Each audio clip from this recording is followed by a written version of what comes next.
Notice I have a system here of 3 equations in 3 unknowns, so we will pick any 2 equations and eliminate a variable. Now I'll pick equation 1 and equation 2 because I notice that if I simply add those 2 equations, I notice the y's will subtract out.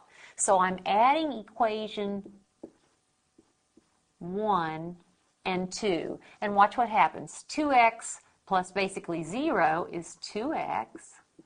Negative 3y plus 3y, that term subtracts out, and then plus 2z is equal to 4 plus 2, or 6. So that's equation 1 plus equation 2.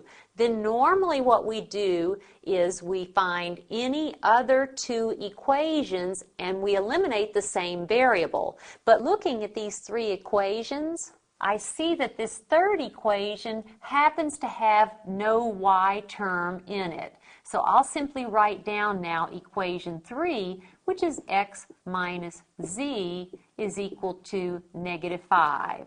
Now treat this as a system of 2 equations in 2 unknowns, and let's solve this system. To do so, I'll write the first equation down again, 2x plus 2z is equal to 6. The second equation I'll multiply through by 2. So 2 times x is 2x minus 2z is equal to 2 times negative 5, or negative 10. Notice what happens now. 2x plus 2x is 4x. The z's subtract out, and I have 6 minus 10, or negative 4.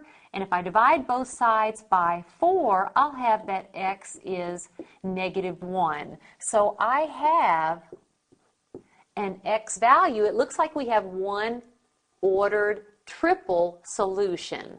The x value is 1. How can we find the corresponding z value?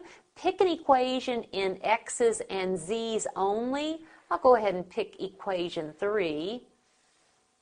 Since x is negative 1 minus z is equal to negative 5, I can solve this equation for z. So I'll have negative z is negative 5 plus 1, or negative 4, and if I solve for z, z is 4. So I know z is 4, and how do you think we can find y? Choose any equation now. Here's one in x's and y's only. You'll need an equation containing a y. Let x be negative 1 and or let z be 4. Solve it for y and you'll find your y value. If you do so, you'll find that y is negative 2. So we have an ordered triple solution, and here it is.